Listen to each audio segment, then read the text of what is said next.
I've been waiting for a title shot since 2017. I mean, there's no fighter out there that I say no to, and I just see how the boxing game goes. So I mean, I pay it no mind. The real will always prevail in this. That's what I do understand. Like the real will always prevail. Like just last year, I was just feeling a little bit down. I was feeling a little bit down. I had an injury. They offered me the Tim Tszyu fight. I had an injury. And, people took that the wrong way. You can't even get injured in this game now because people feel like you ducking somebody. And Tim Tszyu, I never thought anything of Tim Tszyu. I thought he was. I think he's a good aggressive fighter.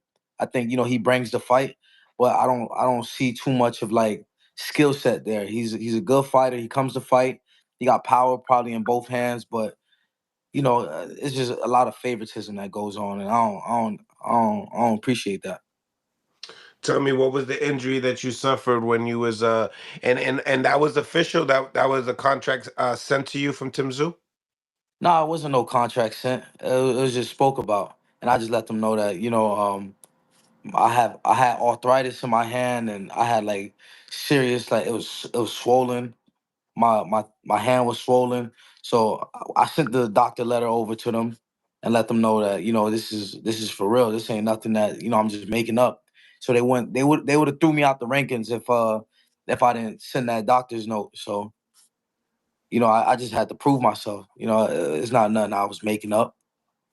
But then he goes and he fights Bakram Murtazaliev, literally in my hometown. Just like, I even told them, this is what I told them. I said, um, if y'all could postpone the fight just for like another month or two, let my hand heal a little bit because it was swollen at the moment when they were asking me to fight him and to go to Australia.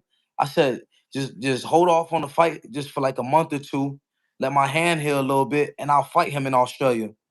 But then you know, they didn't accept that. They said, no, we have to go on with the show. We got something. I guess somebody in Australia. What's the name of the No Limit? They had a show in Australia, and they were saying that, oh yeah, no, we gotta fight. We gotta fight now. We got a show over here in Australia. It's already lined up. But then they turn around and fight Murtazaliev in my hometown, and he gets knocked out. I know. So yeah, like Tim Tszyu, I don't think much of him. I don't think much of him and his fighting style. I ain't really think nothing of that Joey Spencer fight. Nothing. I ain't think he looked that good in that fight either. I just think Joey Spencer is a green fighter. You know, he's a green young fighter. You seen what Ramos did to him, but it's the game, man. I take it as it come, man. I know the real always prevail in this, and I'm gonna just keep my head focused, man, and handle what I got in front of me. I got Ardreal Holmes May 10th, and that's what I'm focused on right now. Nothing else really matters. And is that for the IBF Eliminator? Yeah, I'm at the top of the IBF right now. I'm number three. There's no number two or number one, but I'm fighting for the number one spot. So me and Murtaz Aliev after this should be fighting in the next 90 days after. But Right. I'm like I said, gotta stay focused on what's in front of me. 100%, 100%. Do you feel like at least they did you right by at least, obviously Eliminator is Eliminator and there's nothing like the actual title fight itself, but I mean, is that like a fresher breath air? Yeah. Just getting back in the ring, man. Just getting back in the ring itself is just a breath of fresh air for me because I've been out the ring for some time, and inactivity they say it's a killer, but I've been boxing 25 years. I'm only 29 years old. I started the game at 4 years old, so 25 years, and I'm just taking a year and a half off. No problem. I'm gonna still go in there and do what I have to do. Maybe the time was needed. Maybe it's something that God is telling me that maybe I should take just a little break because I've always been on ever since the amateur days. I've been active, very active. Always been fighting every year. Even though in my professional career I fought once a year a lot of the times. Maybe that was needed too, man. I take whatever that comes in my life and whatever comes in my boxing career as like something that was meant to be done. You feel me? What are the changes in this camp? I mean, do you have a coach? You have a coach change? Yeah, I do. I do. I'm Mark? working on Mark Foray now. Working Okay. on Mark Foray. You What was know, the reason of the change? I just moved. I moved away from South Florida, moved back to this area in Central Florida, and Cunningham. He's still a great trainer in my eyes. He's still one of the best trainers in boxing. It's just it was time for me to do something different. It was time for me to do something different. Get around my kids, and I'm back home really, and I'm showcasing back home. I'm the main event back home, so it's big for me. It is. Why Mark? Why did you pull the trigger on Mark per se? I've known Mark for some time. I've known Mark for some time, but I was just filling them out during the time, like just maybe 7 months ago. I've been training and pretty much in camp for the past 6 months. Not in camp, but just been in the gym, been sparring guys, been working. And Mark just got into my mindset a little bit. I was just going through things in life. You know, um, things I don't really want to talk about right now, but just going through things in life that was like hindering my mindset and having me down a little bit, especially even with the inactivity. Seeing guys like Ramos go ahead and fight in three times since we fought. It just kind of played in my mind a little bit. And then Mark was somebody that I appreciated, like being there for me, and like the way he was training me was just like we were clicking. So I was just like, this is a good space for me. Yeah, that was my I next always thing. I always ask God to land me somewhere where you know um that's for me. Like if this is for me, then allow me to stay here. That's what I tell God, and I'm still here, so it definitely is definitely fitting. Now, with that pickup that you just did it take time for you to do that? Like, did you try other people out? Did you like how did you just go about just saying, hey, first time, first show, just like Mark? Was it Edgar? Who what was Nah. Gary Jonas. I the owner of Probox. So I've been around him, and he's the one that signed me initially with Mike Tyson. When Mike Tyson Promotions came out, he's the one that signed me, and I've always kept him real close, and I've always been around him and been with him since I was 17 years old. I'm about to turn 30, so I've always been around him, always getting advice from him. Um, just his guidance and mentoring and stuff like that. So he just told me to come because I was going to head to Vegas. I was going to head to Vegas and train in Vegas and live in Vegas. Um, Oh but I wow. was just like he wanted me to come and check out his facility over here at Plant City. So I was just I came over here one day and I was training. I see the younger guys and like I said, man, I just prayed on it, man. I prayed on it and I asked God, if this is for me, allow me to stay here. And I just clicked. Everything just clicked over here, man. It was good fitting for me. Yeah, I like the promo for May 10th. What they're doing in Pro Box, I like it.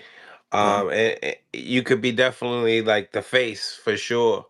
Obviously, you're looking for some big fights. And obviously you got Holmes Jr. in front of you. What do you think about your opponent? I think he's 30 and I think he's hungry. I think he's 17-0. Nobody wants to lose their 30 O. years old. Yeah, that's what it is. Yeah, he has that O, so I know he's hungry to keep that O. And I'm I don't think much of him. I think he's a boxer. He likes to box. He don't really he don't got any big wins under his belt. I don't think he really fought anybody like myself. But yeah, he's definitely coming to fight. I know he's coming to fight, but it's my job to go ahead and show him that there's levels. It's like show him that he's never been in there with somebody like myself. We fought in the amateurs. We fought for the Golden Glove in the Golden Gloves Nationals in the finals. Okay. Um, and I beat him. I beat him pretty easy too, but I'm not taking him light. I'm not taking him light because, like I said, he's undefeated. He wants to go in there and solidify his name in the 154-pound division. I know he wants to be up there with the elite level. So I'm here to stay. I've been at the top of these rankings since 2015, 2016. So that's damn near a decade. So I want to solidify a world title now. It's time for me to go ahead and win a world championship and be that guy. You guys had a little face off. He there was a lot of tension. Do you feel like it was real? Do you feel like he was doing it for the cameras? Do you feel like it was real? What do you think? I don't know if he was being real about it, but I was. Because I just feel like, how somebody you look at somebody and you just don't feel like they really like that, and he's just talking a little bit too much. Like I just want him to shut up for real. So I just pushed him, like, get out my face, man. You really not like that. And I hope he took that to the heart. I hope he's coming with I know he is. I know he's gonna come the best Holmes you've ever seen because he's fighting me. Like everybody comes with their best A game when they're fighting me. So that's how I'm viewing him. I'm viewing him like the best Holmes is coming to fight. A lot of people got stuff to say about the Ramos fight. A lot of people got stuff to say about me losing to the two unified champions of the weight class, Charlo and Fundora. Those are my only two losses. They try to make it seem like I lose to tomato cans. I ain't losing to none of these tomato cans out here or Carlo was these. undisputed. Yeah, he was undisputed. You feel me? So a lot of people like to downplay me, but I think they downplay me so much because their expectation is so high. So that's why they downplay me. But if you look at somebody like for instance, no disrespect, but you look at a guy like Isaac Cruz or somebody, he could take as many losses. They like his fighting style, the way he comes and all that type of shit. They look at him like, he's a great fighter. He's one of the main players in the 135-pound division, 140-pound division. But they look at me like I'm a gatekeeper kind of thing because, you know, maybe some lackluster performances, maybe some performances where I may have dealt with some shit on the outside or whatever the case may have been. Not really perform at my best of my ability, but I know the expectation is high, so that's why I got a chip on my shoulder. I got a chip on my shoulder for this fight and for the next coming fights. I'm gonna solidify my name in the books and win a world title. So that's my goal right now. There's nothing against me and Holmes. I know the kid, he's just tell you the truth, he's a nice kid. Tell you the truth, he's a nice kid. You know, a lot of that back and forth talk and a lot of that him coming with animosity and all that type of shit is just, two fighters going at it. Two fighters, wanting to be that guy and wanting to be the best. So um like I said, man, I got a chip on my shoulder, so I'm gonna show it on May 10th. Do you feel like this fight goes the distance? Tell you the truth, I don't think so. I think I get rid of him. What do you see? Um, I just see myself being a little too. I'm way more experienced than he is. I got more power, way more power than he does. Um, he likes to move and box and stuff like that, but I'm a better boxer than he is. You see me, like, I know a lot of people got shit to say. I gotta bring this up again. They got shit to say about the Ramos fight, saying that I got robbed. I mean, he got robbed or whatever. But I'll send it to you. I got the fight on my phone. I got the whole fight on my phone, and I boxed him. I know there was times where I laid on the ropes, and he got off a few shots, but he wasn't landing like that, bro. He wasn't landing like that. He tried, but I feel like my experience level was just like it was too soon for him. It was too soon. Like the fights that he's taking right now, um, after the fight, those are the fights that are good for him. The fight me during that time was just like, I wasn't even at my best. I almost put out that fight, tell you the truth. I was sick. I was real sick before that. I called my manager and everything. I was like, yo, I think I'm about to pull out this fight, man. Mhm. Like I was in camp feeling just all messed up and I almost put out that fight, but going back to that fight, man, like I said, I'll send you that fight. I definitely won that I fight. watched And I it. think, I watched it. yeah, I think you watch it again. I think you watching it again would show you like, nah, yeah, he definitely won that fight. You could see the shots more clear. I think the commentators kind of steered the crowd. They Of stared at the course. crowd even when he was missing shots. They were like, "Oh, good left hand, good hook," and he would like clear as day miss the hook. Hmm. Hmm. No, yeah, for sure.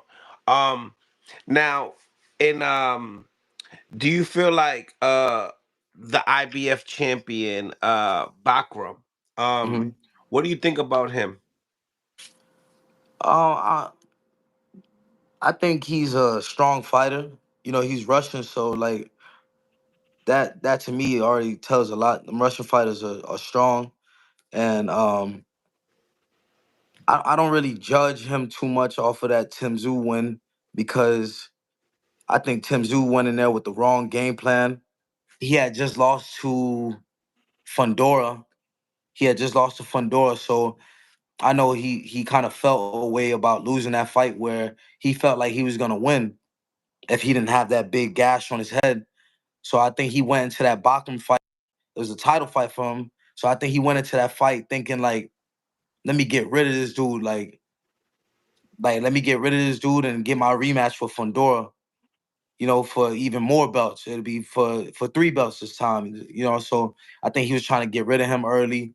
Kind of lost his head in that fight and got clipped. He paid for it. Right, right. Um, is that the fight that you want right away? If successful, when successful against Holmes Yeah, yeah, immediately.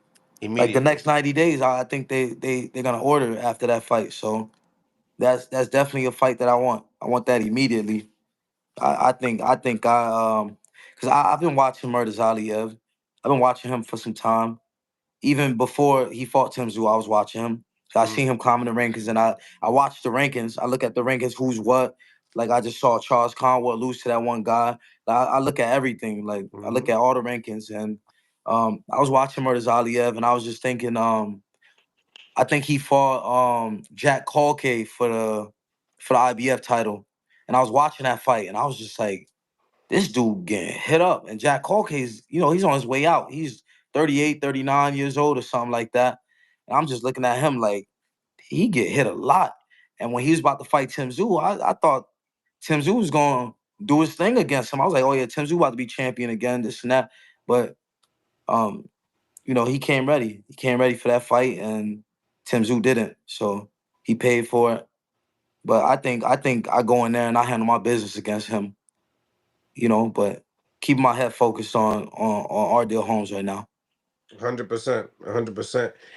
What do you think about your division right now?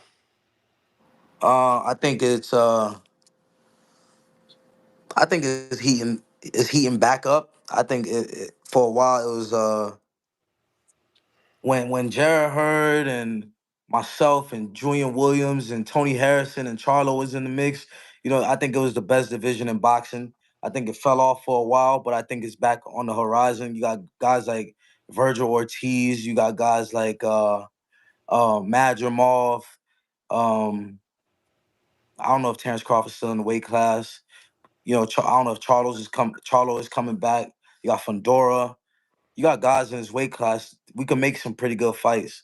And I even told I told them dudes, man, once I win the IBF title, the first person I'll fight is Ramos, just to go ahead and I'll defend that belt against Ramos because you know everybody got some shit to say about it. So I